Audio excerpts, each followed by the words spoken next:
Guys, quick vlog lang tayo kasi yung ginagamit kong helmet guys, naputol yung strap. Pagtanggal kanina ng pasahero, naputol yung lock para makakalas na.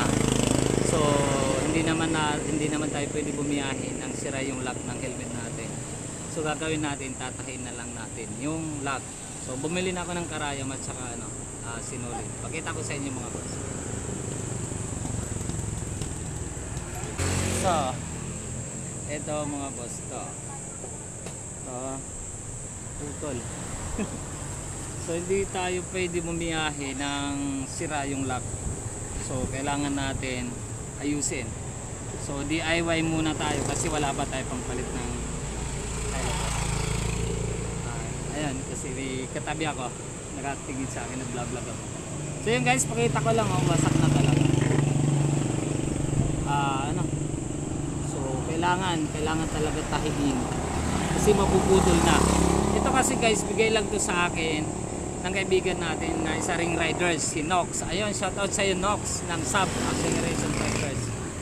Shout out sa iyo Paps, salamat ulit sa helmet kasi guys, sa Angas ngayon ganitong kulay na helmet na lang daw ang pinapayagang gamitin. At saka yun, dapat pareho daw mga blo.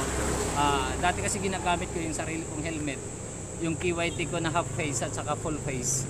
So sa ngayon hindi na muna natin gagamitin ang dalawang yun kasi bawal nga daw, kailangan daw parang uniform talaga yung helmet at saka yung natin yung uniform kay Angkas, yung ganito. Okay, ayan, may sulat na malaki, ito yung uniform na dapat daw muna gamitin kay Angkas. At saka ito na talaga yung gagamitin na uniform ni Angkas talaga. Tryhin muna natin para may magamit tayo para makakuha na ulit tayo ng booking. So ngayon sinara ko na muna yung apps ko sa Angkas kasi baka bigla may pumasok na booking. So hindi naman pwede kasi yun nga sira. Ayusin muna, tatahin ko muna. Okay, dito na yung karayom ko. Ayan, karayom at saka sinulid black. Ay, sinulid. So muna natin, lalagay muna natin. So yun nga pala guys, nandito ako sa gilid lang ng kalsada. Ayan po, sa may puno ng mangga. Ayan, para medyo malilim kasi magtatahi pa ako ng natin, helmet. Ayan, pakita ko lang, mag-ano na tayo. Ito na yung natin, sinulid natin. Ayan, so hanapin ko lang dulo. Ito, kita na natin. So ano lang natin, lagyan natin.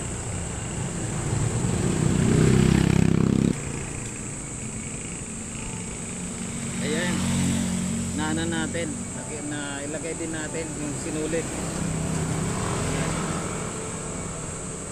Okay, so pinutin na natin. Mahirap guys, mahirap na mahirap maglagay na ng sinulid sa karayom, kagaya nito na maliit pa yung karayom na nabili ko. So yun, di bali na naman natin, nagawa naman natin. So ko lang, taba mo na.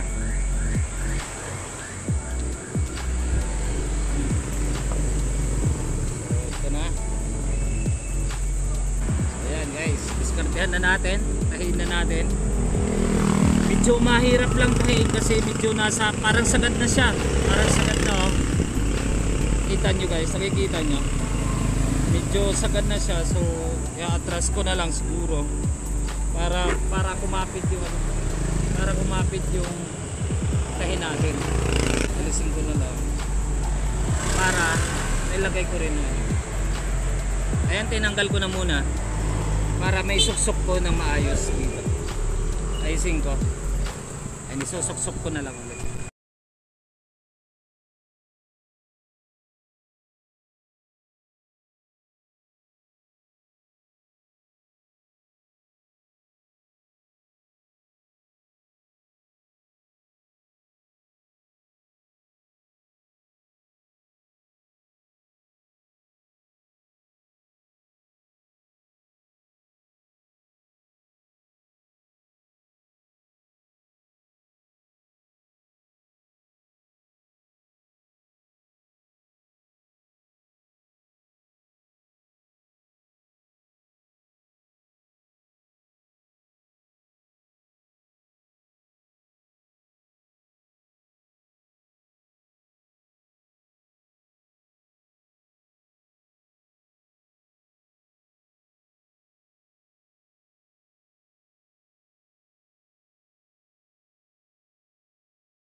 inyo lahat dyan.